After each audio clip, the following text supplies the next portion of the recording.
حضرت زید بن حارثہ سے نبی پاک صلی اللہ علیہ وسلم کو بڑا پیار تھا. پھر ان کے بیٹے حضور کے غلام زادے حضرت اسامہ بن زید کے ساتھ بھی حضور بڑا پیار کرتے. لیکن یہ تو مسلمہ حقیقت ہے نا کہ عظمت اور شان تو سیدنا فاروق اعظم کی زیادہ ہے.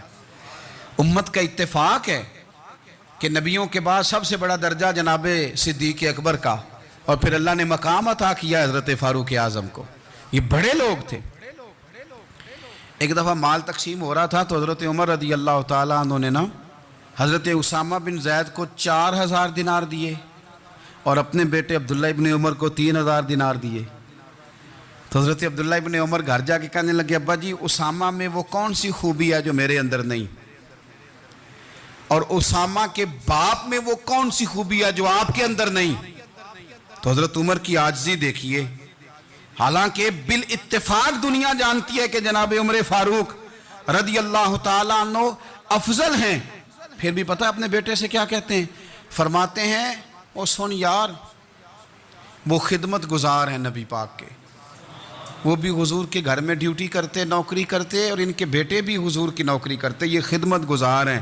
فرمانے لگے اگر تو نے پوچھ لیا تو سن، پھر میری تو رائے یہ ہے کہ تیرے سے زیادہ اسامہ بن زید حضور کی نظر میں پیارے ہیں، اور اسامہ کا باپ تیرے باپ سے زیادہ نبی پاک کا پیارا ہے.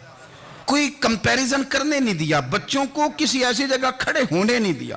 فرمایا یہ وجہ ہے، یہ انداز ہے کہ تو زیادہ پیارا ہے. حضرت عمر فاروق رضی اللہ تعالیٰ عنہ پسند نہیں کرتے تھے، ذرا برابر بھی پسند نہیں کرتے تھے کہ کوئی شخص اور مال آتا تو اپنے رشتہ داروں کو نوازنے سے بچتے.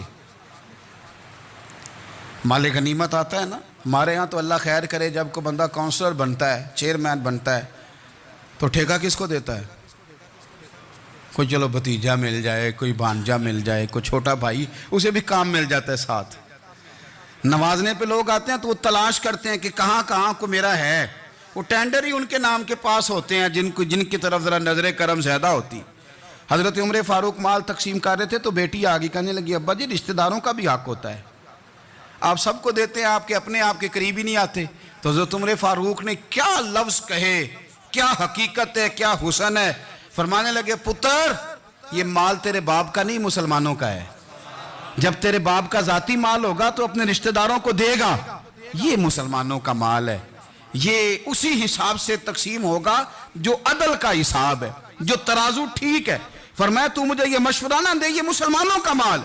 یہاں سے نظام احتساب شروع ہوتا ہے، یہاں سے انسان آگے بڑھتا ہے، اور پھر کوئی تکلف نہیں کسی پر حضرت عمر کا، کوئی چھوٹا ہے یا بڑا ہے. حضرت ابو سفیان رضی اللہ تعالیٰ عنہ سردار رہ چکے ہیں مکے کے، بڑے آدمی، لیکن نظام احتساب میں کوئی چھوٹا بڑا نہیں ہوتا. حضرت عمر فاروق مکہ مکرمہ گئے تو لوگوں نے کہا حضور جناب ابو سفیان نے نا گلی میں پتھر رکھے اور بہت سارے لوگوں کو رستوں میں تکلیف ہو رہی ہے. تو حضرت ابو سفیان رضی اللہ تعالیٰ عنہ سے بھی لوگ کہہ دیتے تو وہ بھی اٹھا دیتے، لیکن لوگوں نے چونکہ وہ سردار تھے، بڑے تھے، تو لوگوں نے ان سے کہا نہیں. حضرت عمر جب آئے تو کہا تو جناب عمر نے پرواہ نہیں کی، خود آئے جناب ابو سفیان سے کہا یہ پتھر آپ نے رکھے؟ کہا حضور ہاں. فرمایا یہ بھی اٹھائیے، یہ بھی اٹھائیے، یہ بھی اٹھائیے.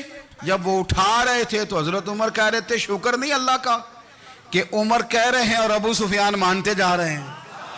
شکر نہیں، یہ نظام احتساب ہے کہ بڑا ہو یا چھوٹا ہو اس کو یہ حق حاصل نہیں ہے کہ مسلمانوں کو وہ کسی تکلیف میں کسی بھی صورت میں مبتلا کرے، کہیں بھی کسی جگہ بھی، اس کو یہ والی اجازت نہیں. حضرت سیدنا عمر فاروق رضی اللہ تعالیٰ عنہ. پھر ایک اور بات تھی، میں کئی دفعہ یہ بات کہتا ہوں اور مجھے ذاتی طور پر اس کا بڑا تجربہ ہے. کچھ لوگ نا خوشامد پسند ہو جاتے ہیں، بڑی عمدہ تعریف کرتے ہیں، اوئے ہوئے ہو پول باندھتے ہیں پورے. آپ کے پاس آئیں گے تو کہیں گے جناب آپ سے زیادہ اچھا بندہ ہی کوئی نہیں. تو وہ نا آپ سے کام نکلواتے ہیں، پھر وہ کسی دوسرے کے پاس جاتے ہیں تو اسی طرح کا رویہ وہ دوسروں کے ساتھ کرتے ہیں. یہ عام لوگوں میں بھی مرض ہوتا ہے، عام لوگوں میں بھی. اور بادشاہ ہو بندہ اگر، پھر تو اس کا دل کرتا ہے میں اگر بادشاہ سلام ہوں تو 2-4 بندے دیہڑی پہ رکھ لوں پر میری تعریف ضرور کریں. پابندی ہوتی ہے، لوگ یہ کام بڑے شوق سے کرتے ہیں. اور شیخ سعدی فرمایا کرتے تھے لکڑی کو گھن کھا جاتی ہے اور بڑے لوگوں کو خوشامد کھا جاتی ہے خوشامد۔ حضرت عمر فاروق رضی اللہ تعالیٰ عنہ اس معاملے میں بھی بڑے مضبوط تھے۔ ویسے مجھے اور آپ کو اچھا کون لگتا ہے؟ ہماری غلطیاں بتانے والا؟ ہمارے ایسا فرمایا کرتے تھے اپنے دشمنوں کی باتوں پر بھی غور رکھو، تمہارے دشمن تمہیں نکھار دیتے ہیں، تمہارے اندر جو کوتاہیاں ہوتی ہیں وہ تمہیں پتہ چل جاتی ہیں کہ یہاں میری اصلاح ہو رہی، ان پر غور کرو وہ کیا کہتے ہیں۔ حضرت عمر فاروق کی تعریف کی ایک بندے نے، کمال تعریف کی، وہ اس کا خیال تھا کہ رزلٹ بڑا شاندار آئے گا، بادشاہ کی تعریف ہوتی تھی تو پھر تھیلی جاتی تھی اشرفیوں کی، کمال رزلٹ آئے گا۔ تو حضرت عمر جب وہ پوری کر چکا نا بات تو فرمانے لگے تو خود بھی ہلاک ہوا اور مجھے بھی ہلاک ہی کر دیا ہے، خود بھی تباہ ہوا ہے مجھے بھی تباہ کر دیا۔ کس طرح کی باتیں کر رہا ہے؟ ایک بندہ اور آیا اور اس نے آ کے کہا کہ پوری امت میں سب سے افضل ہے فاروق اعظم آپ ہی ہیں۔ تو حضرت عمر فاروق فرمانے لگے تجھے تیری ماں روئے، ابو بکر تجھ سے بھی افضل تھے، تیرے باپ سے بھی افضل تھے، اور صدیق اکبر مجھ سے بھی افضل ہے اور میرے باپ سے بھی افضل ہے۔ یہ تو کس طرح کی بات کر رہا ہے؟ یہاں ہر شے ہضم نہیں ہو جاتی، فوری طور پہ لوگ ڈکار بھی پورا نہیں لیتے۔ قرآن مجید نے کہا فَلَا تُزَكُّوا أَنفُسَكُمْ هُوَ أَعْلَمُ بِمَنِ اتَّقَىٰ، اپنے منہ سے نہ کہو میں پاک صاف ہوں، اللہ زیادہ بہتر جانتا ہے کہ تم میں سے پرہیزگار کون ہے۔ اپنے منہ سے تعریفیں کرتے کراتے ہو، یہ مزاج چھوڑ دیں۔ حضرت عمر رضی اللہ تعالیٰ عنہ پسند نہیں کرتے تھے۔ ایک آدمی نہ چلتا تھا وہاں تو بڑا متکبرانہ چال کے ساتھ چلتا، حضرت عمر نے دیکھا، یہاں تک احتساب فرماتے تھے، زمین پہ زور زور سے پیر پٹکتا، چال بڑی اس کی متکبرانہ، لوگ بڑے پریشان ہوتے۔ حضرت عمر نے ایک دن سمجھایا، باز نہیں آیا، اگلے دن پہ درہ نکال لیا، لگائے 4 درے، فرمایا آج کے بعد نہ چلنا اس طرح مدینے میں پیر پٹک پٹک کے۔ اس وقت تو اسے غصہ لگا، لیکن کچھ دیر کے بعد نا جب غصہ اترا تو حضرت عمر کے پاس آیا، کہنے لگا حضور اللہ آپ کا بھلا کرے، آپ نے درے نہیں مارے، آپ نے تو شیطان بھگا دیا جو میرے ساتھ چمٹا ہوا تھا، چمٹا ہوا شیطان آپ نے مجھ سے بھگا دیا ہے۔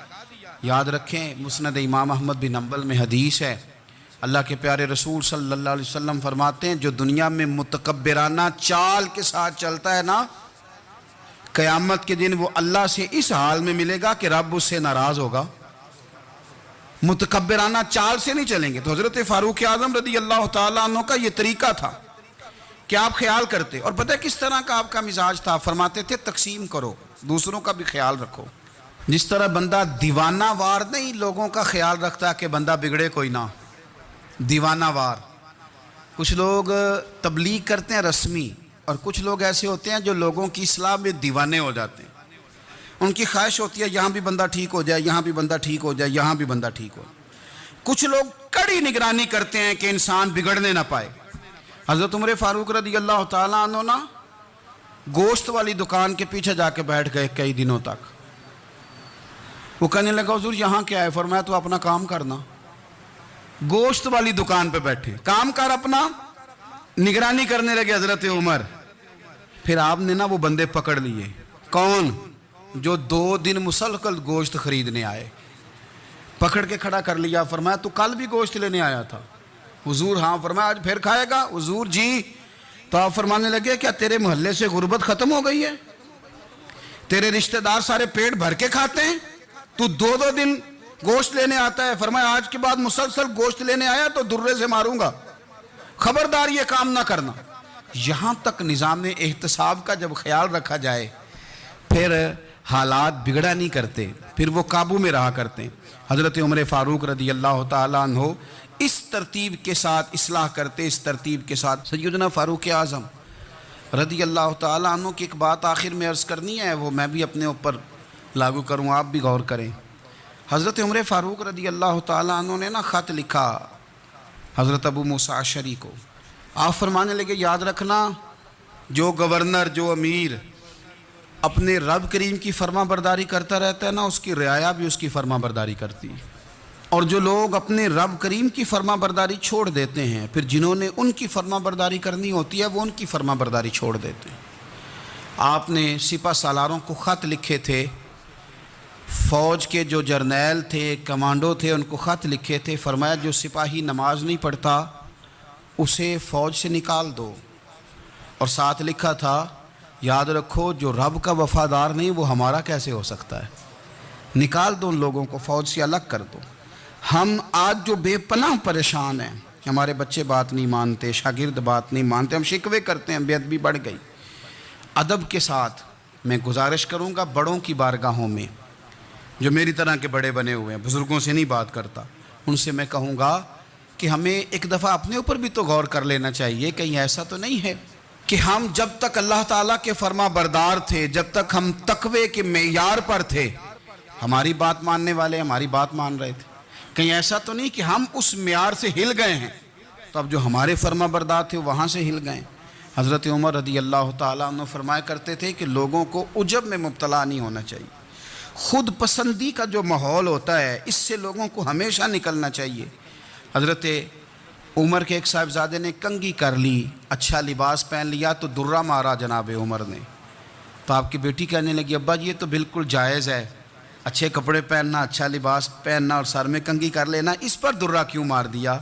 تو آپ فرمانے لگے بیٹا یہ خود پسندی میں مبتلا ہونے لگا تھا، یہ اپنے آپ کو بہت بھلا سمجھنے لگا تھا، اس کا خیال تھا کہ میں یوں میرے علاوہ کوئی نہیں، یہ اس مقام پہ جا رہا تھا جہاں اس کی تربیت رک جاتی، اس لیے درہ مارا ہے۔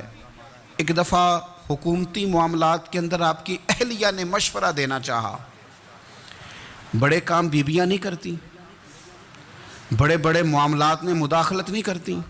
ہمارے بر صغیر میں وہ بادشاہ نہیں گزرا کہ جو فیصلہ کرتا تھا تو کرسی پہ بیٹھ جاتا تھا اور پردے کے پیچھے اس کی بیوی بیٹھ جاتی تھی، اور جب وہ فیصلہ سنانے لگتا تو یوں گردن پیچھے کرتا اور اہلیہ جو کہتی وہ فیصلہ سنا دیتا۔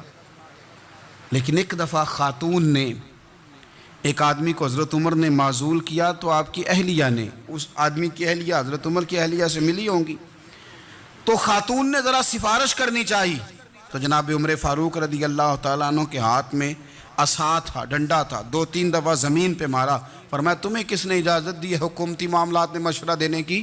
یہ مشورہ مولا علی دیں گے یا عثمان غنی دیں گے؟